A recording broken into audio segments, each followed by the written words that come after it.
Hey, Marcus Tuttle here, Simplified Home Sales. Today's video is on inflation. What's it going to do to your life for the next coming months and years? And really, what is it? It forced me to explain it to myself better because I've been hearing about it and I thought I knew. I've heard it called a hidden tax by the government and various things. And honestly, I've been hearing about it since 2015. I consulted some of the thought leaders today. In fact, all the information is out there. Hopefully today I can condense it for you and synthesize a little bit of what inflation is. Thank you for joining me. All right, let me put my glasses on so I can see up close and switch to a different slide. All right, so what is inflation? Let me tell you what Investopedia says and how it relates to the way that banks borrow money. It's according to the rate on the 10-year bond, the yield of the 10-year bond. I'll get into that.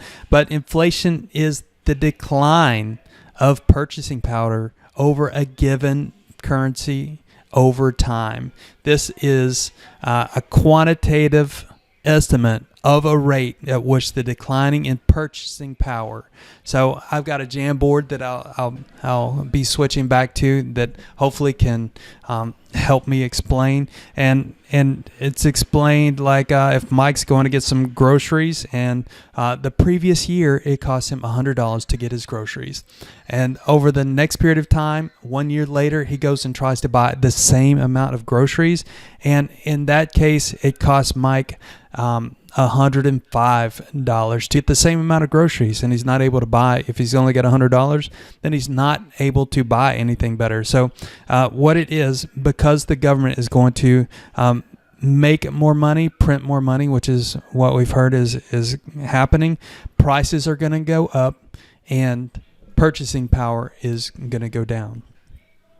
So the key takeaways are that the inflation is the rate at which the value of the currency is falling. Consequently, the general level of prices for goods and services is rising. It's sometimes classified in three types. We're not going to get into that right now. The common, most used inflation indexes are the consumer price index and at the wholesale price index. I think that's what money can be borrowed from the government. It can be viewed as positive or negative depending on the individual viewpoint and the rate of change. And those with tangible assets like property or stocked commodities may like to see some inflation, as that raises the value of their assets, is what we've seen today in the marketplace with real estate. People holding cash may not like inflation as it erodes the value of their cash holdings. I think that is important. Ideally, at an optimal level of inflation, is required to promote spending to a certain extent instead of saving, thereby nurturing economic growth. So that's what I had to say about that. And it's based on inflation.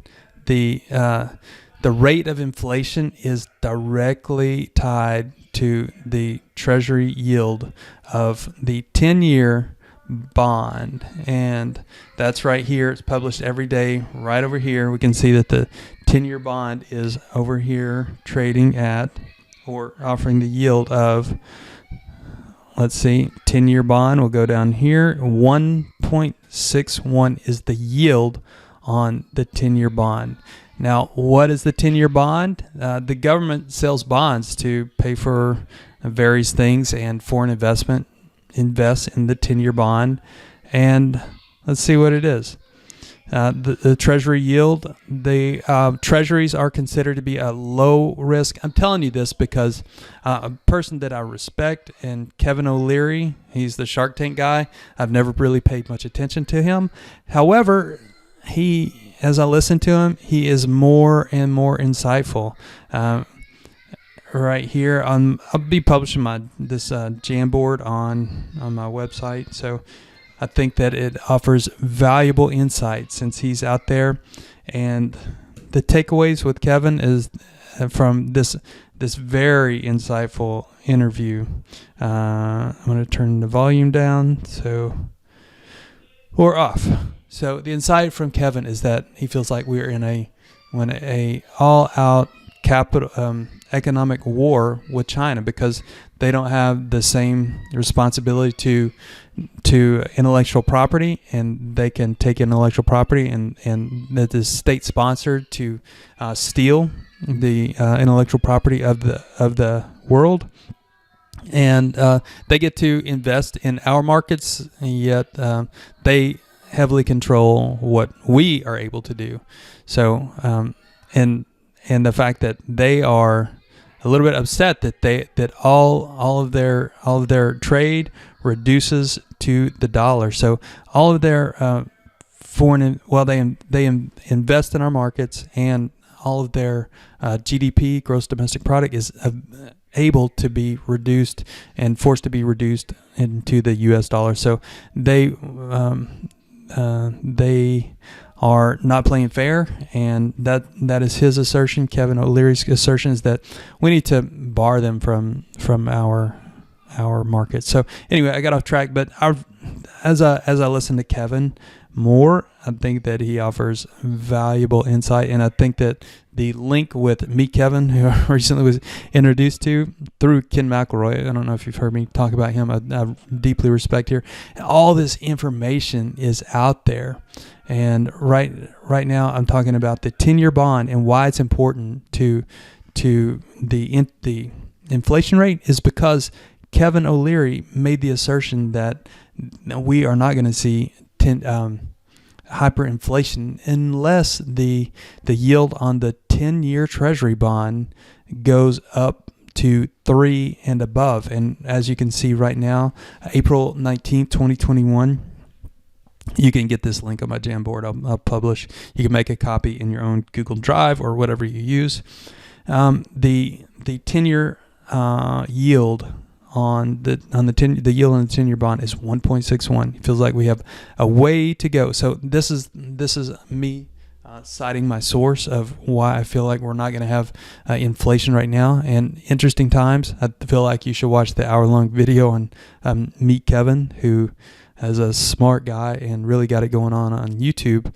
I think that's mandatory. So let's go back to the inflation. So it really has to do with how much money a government issues. The factors that drive the Treasury yield, and that's what inflation is going to be tied to, is it's a low risk investment. And I'm back to my point. The investments, China and foreign investments can invest in Treasury bonds and Treasury notes that are backed by the U.S. government, and the yield either goes down when there's less confidence, if you can see this, or price and demand goes down, and confidence and yield goes up on the 10-year bond. So I feel like these are things that we don't automatically think of whenever we get out and go shop for a loan or consider the stuff that we buy at the grocery store, but it's definitely influenced by how much money is put into the economy by the government. So treasuries are issued with a face value and a fixed interest rate, and are sold at the initial auction or in the secondary market to the highest bidder. And there's a lot of demand for securities, and the price is bid up past its face value and trades at a premium, it lowers the yield. So that would seem to be what is the case. There's demand for securities. Maybe the stock market is volatile, and investors are seeking a place outside of the stock market. That's when the government can gauge whether or not people are confident of the government is by looking at these numbers. So lowers the yield that investors get since the government repays only instruments face value on the maturity date. For example, an investor that purchases a bond at $10,090 will be repaid only the face value of $10,000 when it matures. When the Treasury yield falls, lending rates for consumers and also businesses fall.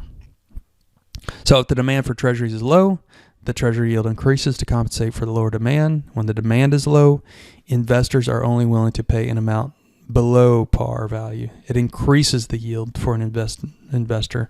And I would highly recommend you to get a compound interest if you're interested in investing or just thinking about the economy and how it might affect your family, to get a compound interest calculator that are free on the internet anywhere you look. So the purchase bond is to repay the full face value on the maturity date. When the treasury yield increases, interest rates in the economy also increase. So the yield right now is 1.62, and that is how lenders base the loans that they quote in the marketplace, which directly affects mortgage rate. So it allows you to go to the source of where it's the government published yield grid to understand what mortgage rates are doing and how you might position yourself in the marketplace, whether you're getting a loan and what you're doing in the life of your family. And if you are interested in getting a loan, there's on my website, which is on my Jamboard, you can go to get a loan and just apply right there. This is a competitive offer. They're going to get several offers. It's a very innovative and disruptive type company called Intralend First Cloud. You can put your information in and apply, and they are going to go in the marketplace and get competitive bids. Your personal lender can even take place in this, I want to call it an ecosystem, but if you're interested in getting a loan, just want to put that out there. But back to inflation. So the takeaway, understanding, while it's easy to measure the price changes of individual products over time, human needs extend much beyond one or two such products. Individuals need a big and diversified set of products for a living. They include grains, metal, fuel, utilities like electricity, transportation, and services for healthcare, entertainment, and labor. Inflation aims to measure the overall impact of price changes for a diversified set of products and services. So this is just using many different data points and allows for the single value representation of the increase of the price level of goods and services in an economy over time. So as a currency loses value, prices rise. Okay, we've heard about the devaluing dollar, and the people that sell information are saying it's the end of the world, but it perhaps is not. This loss of purchasing power impacts the general cost of living for the common public, which ultimately leads to a deceleration in economic growth. So low growth, and some people are talking about stagflation. I have not explained that to myself yet. The consensus view among economists is that sustained inflation occurs when a nation's money supply growth outpaces economic growth. So if you can see how inflation has changed the price of a cup of coffee over time, in 1970 it was 25 cents, and inflation has brought it up arguably to $1.59 in 2019. So to combat this, a country's appropriate monetary authority like the central bank takes the necessary measures to manage the supply of money and credit to keep inflation within permissible limits and keep the economy running smoothly. All right. There's a lot of information on here, but I would think that you just want to understand what to do as a hedge. And I believe that borrowing money or getting things, which is a separate topic, getting things that are adjusted for inflation, not cash. Cash is not adjusted for inflation, but things like commodities and real estate are not a horrible way to, endure the coming inflation. And nobody's got a date, but I will just cite Kevin's assertion that we're quite a ways from 3% yield on the 10-year Treasury bond. And these links, again, are here on my Jamboard, which will be in a post that I haven't completed yet on my website, simplifiedhomesales.com.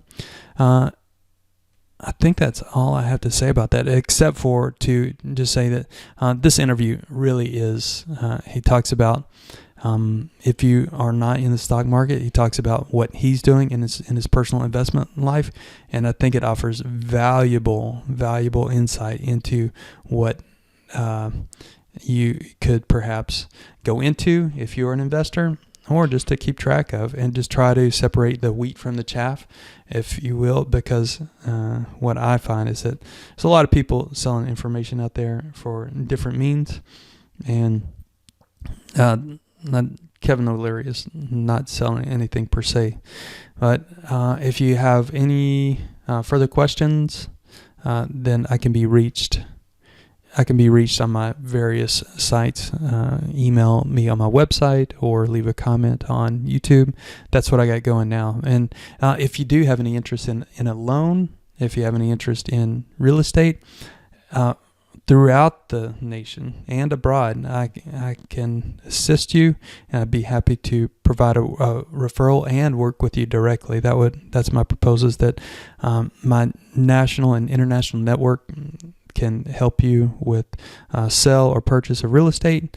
Nationally, I can offer you a loan, and also another resource is to connect your utilities free and easy on my website right here. That's a way to free and easy to help you through the sales process, moving process, promote specials, and your concierge for Utilities Connect can forward your mail and give community resources, a moving checklist, provide a summary. You'll get a detailed summary outlining your provider selections, customer sort, and the back end for these utilities is they put money in it for Utilities Connect in order to be able to make your process seamless, and it's just a time hack if you are moving. So let me know if I can help. Thanks for watching my video. Marcus Tuttle with Simplified Home Sales. All right, well, if I can be of service, I would be happy to, whether it be a loan, real estate sales or purchases, or just providing more information. I'd be happy to be your real estate resource. Marcus Tuttle, Simplified Home Sales. Thanks for watching.